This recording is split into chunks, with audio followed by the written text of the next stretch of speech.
Out of my gym bros, there is one that usually has the will and the time to train at the similar hours as I do, so we often train together. If you're watching this, you know it's about you. Maybe the gym isn't the very best place for that, but sometimes we talk a lot about lives, about stuff, what happened throughout the past weeks, or maybe years in between the sets.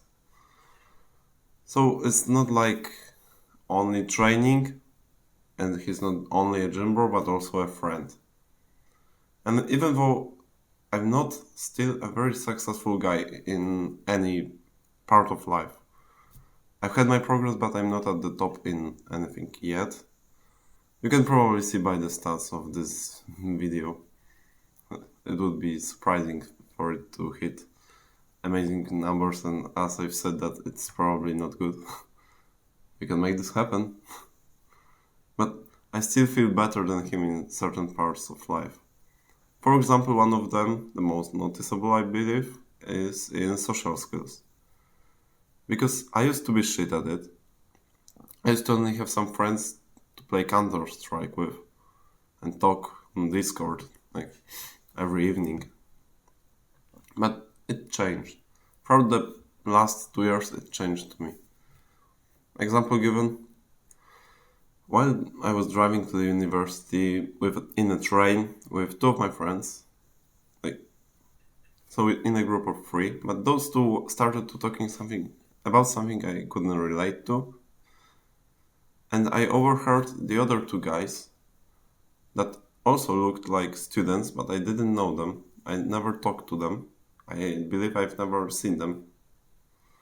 I overheard them talking about something I could relate to talking. I overheard something about the thing I knew, like I genuinely would talk about. So I just jumped into the conversation. I just cut in the in the middle of the conversation between two sentences. Of course, not to be rude, but I jumped into their convo, and up to this day, one of them is my friend. Like anytime we see ourselves on the train station, we talk, we share like how the previous weeks have been, what's the plans, the life. You know how it is. You know how it is. So, not to drift away that much, my ability to talk to people also transports to the gym. This can be said about my friend, who is like a shy introvert, kinda, and it can go to the level of him struggling to ask how many sets does the person have left on the bench or anywhere. So, I basically go and ask, hey, how many sets do you have left every time I see someone occupying the machine I want to take?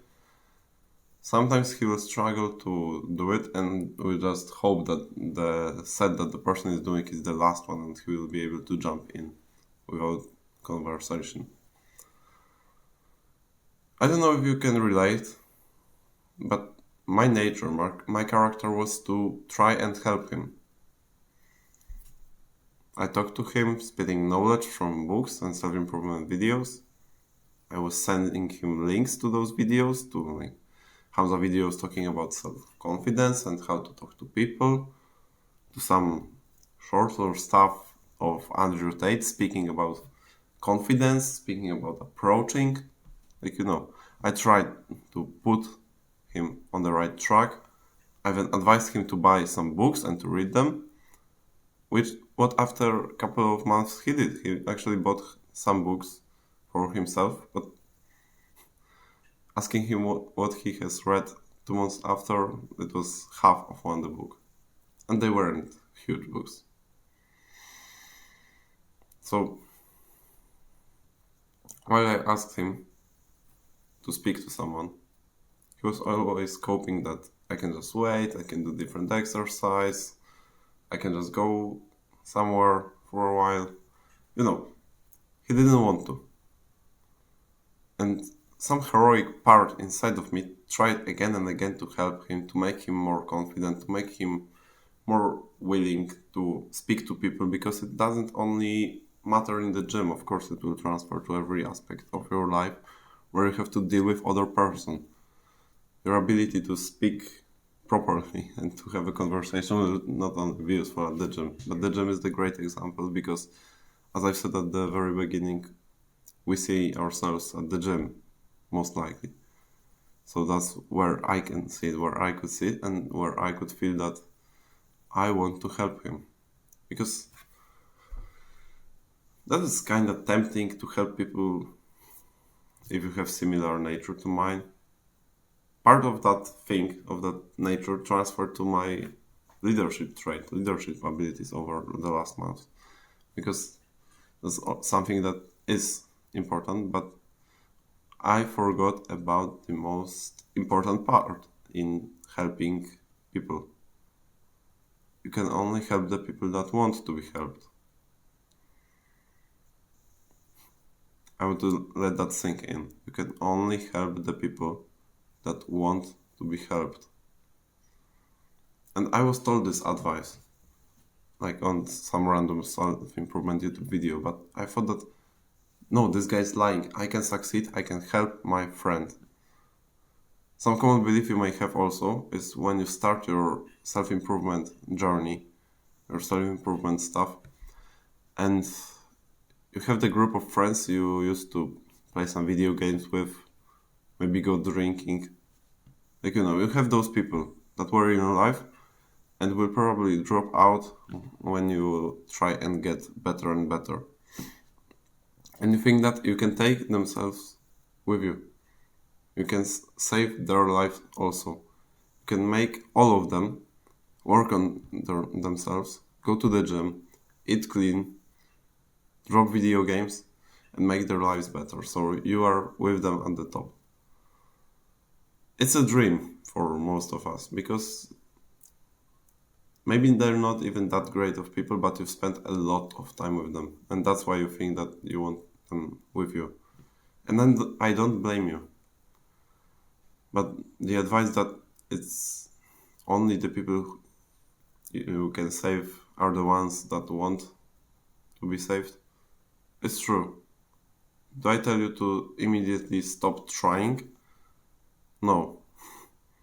Maybe it would be a good advice, but for my nature, it's hard to tell you to drop helping people immediately.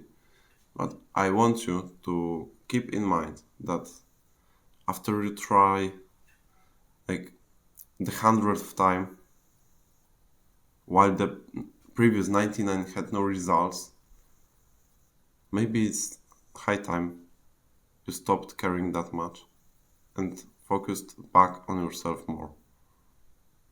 Because also something that used to happen back then when I still wanted to help people but didn't know how, didn't know why, didn't know what I want to put into the relationship.